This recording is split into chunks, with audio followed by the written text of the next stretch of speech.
Hello everyone. Today we're going to talk about chordates.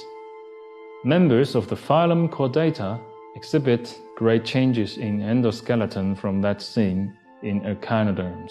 The endoskeleton of echinoderms is functionally like the exoskeleton of arthropods, a hard shell with muscles attached to its inner surface. Chordates employ a quite different kind of endoskeleton, one that is truly internal. Members of the phylum Chordata have a flexible rod that develops along the back of the embryo. Muscles attached to this rod allowed early chordates to swing their bodies from side to side, swimming through the water. This key evolutionary advance, attaching muscles to an internal element, started chordates along an evolutionary path that led to the vertebrates, and for the first time to truly large animals. 4 features characterize the chordates and have played an important role in the evolution of the phylum, which includes fish, amphibians, reptiles, birds, and mammals. First, a single hollow nerve cord runs just beneath the dorsal surface of the animal. In vertebrates, the dorsal nerve cord differentiates into the brain and spinal cord. Second, a flexible rod, the notochord, forms on the dorsal side of the primitive gut in the early embryo and is present at some developmental stage in all chordates. The notochord is located just below the nerve cord. The notochord may persist in some chordates. In others, it is replaced during embryonic development by the vertebral column that forms around the nerve cord. Third, pharyngeal slits connect the pharynx, a muscular tube that links the mouth cavity and the esophagus with the external environment. In terrestrial vertebrates, the slits do not actually connect to the outside and are better termed pharyngeal pouches. The pharyngeal pouches are present in the embryos of all vertebrates. They become slits, open to the outside in animals with gills, but leave no external trace in those lacking gills. The presence of these structures in all vertebrate embryos provides evidence of their aquatic ancestry. Fourth, chordates have a postanal tail that extends beyond the anus, at least during their embryonic development. Nearly all other animals have a terminal anus. All chordates have all 4 of these characteristics at some time in their lives.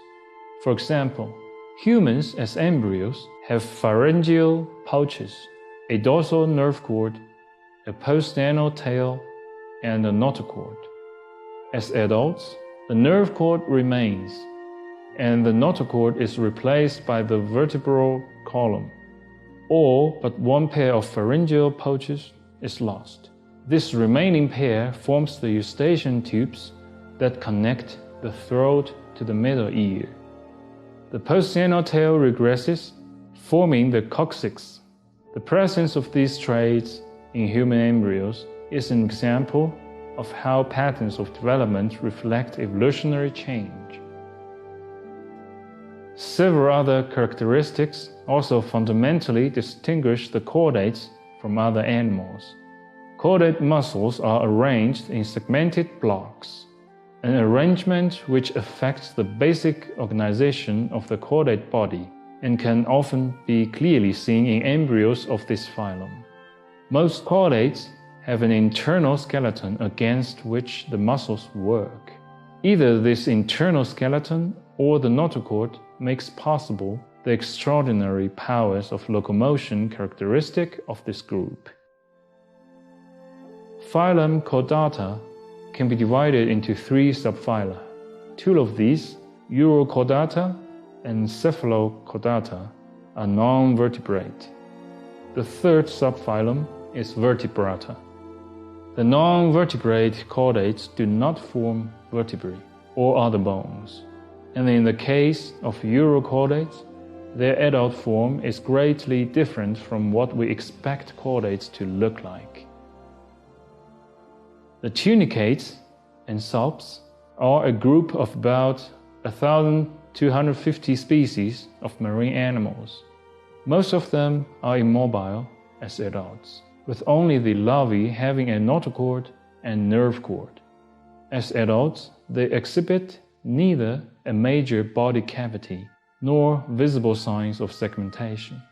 Most species occur in shallow waters, but some are found at great depth. In some tunicates, adults are colonial, living in masses on the ocean floor.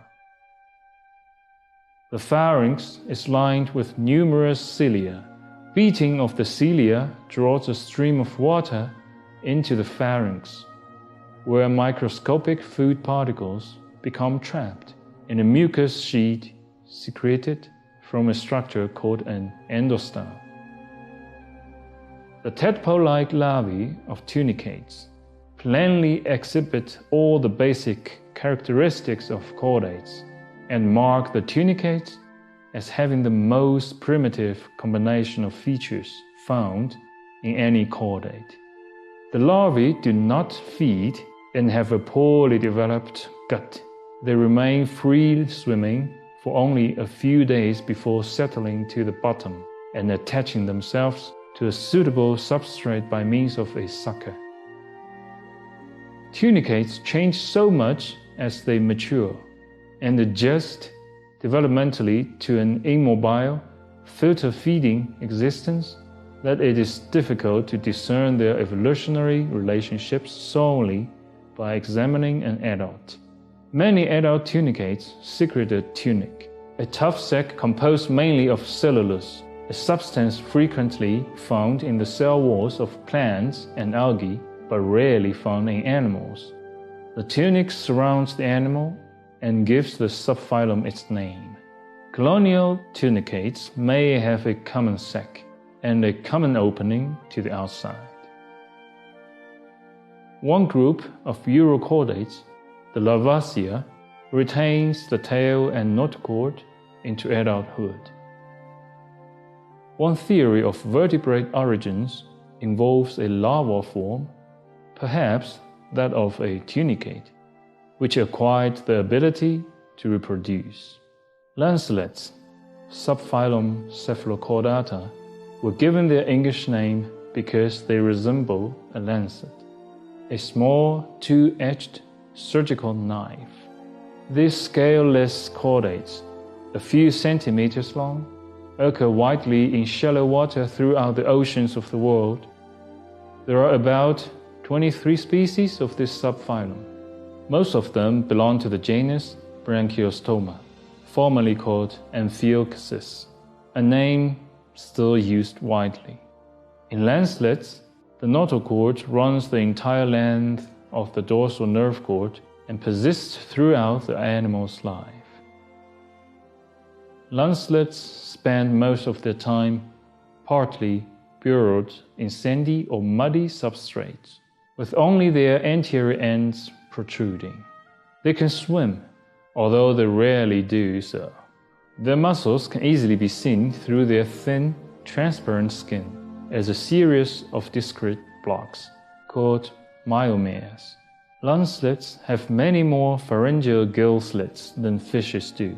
Their skin lacks pigment and has only a single layer of cells, unlike the multi-layered skin of vertebrates. The lancelet body is pointed at both ends. There is no distinguishable head or sensory structure other than pigmented light receptors. Lancelets feed on microscopic plankton, using a current created by beating cilia that line the oral hood, pharynx, and gill slits. The gill slits provide an exit for the water and are an adaptation for filter feeding. The oral hood projections beyond the mouth and bears sensory tentacles, which also ring the mouth. The recent discovery of fossil forms like living lancelets in rocks 550 million years old argues for the antiquity of this group. Recent studies by molecular systematists further support the hypothesis that lancelets are the closest relatives of vertebrates. The vertebrates have a jointed internal skeleton of bone or cartilage, the cardinal feature of which is the brain case. Vertebrates comprise the largest and most varied subphylum of the Chordata. Their extensive fossil record documents the modifications of the primitive fish body, which culminated in the tetrapod, fully equipped for life on land. The notochord is the basis of a series of bony or cartilaginous vertebrae, by which it is replaced in vertebrate chordates. Cartilage and bone are specialized tissues containing fibers of the protein collagen compacted together. Bone also contains crystals of a calcium phosphate salt. The great advantage of bone over chitin as a structural material is that bone is a dynamic, living tissue that is strong without being brittle. The vertebrate endoskeleton makes possible the great size and extraordinary powers of movement that characterize this group.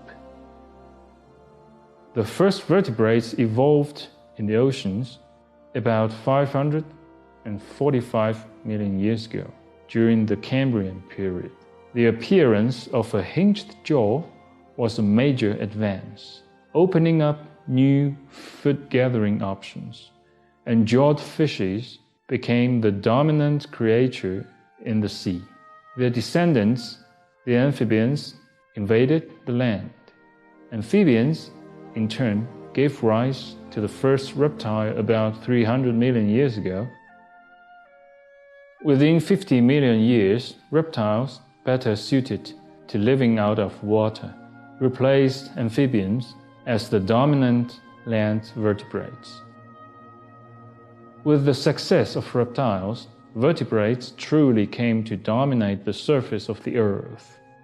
Many kinds of reptiles evolved, ranging in size from smaller than a chicken to bigger than a bus, and including some that flew and others that swam. Among them evolved reptiles that gave rise to the two remaining great lines of terrestrial vertebrates, birds and mammals. Dinosaurs and mammals appear at about the same time in the fossil record, 220 million years ago. For over 150 million years, dinosaurs dominated the surface of the Earth. Over this 1.5 million centuries, the largest mammal was no bigger than a medium-sized dog. Then, in the Cretaceous, mass extinction. About 65 million years ago, the non-avian dinosaurs disappeared.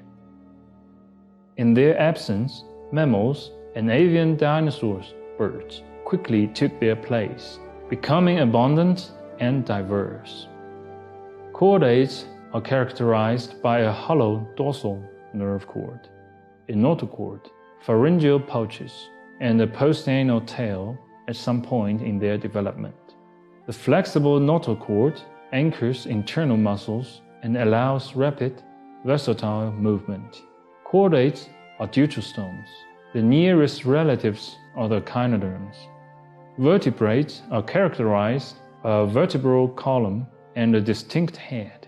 Other distinguishing features are the development of a neural crest, a closed circulatory system, specialized organs, and a bony or cartilaginous endoskeleton that has the strength to support larger body size and powerful movements.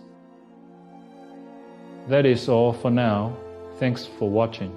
See you next time.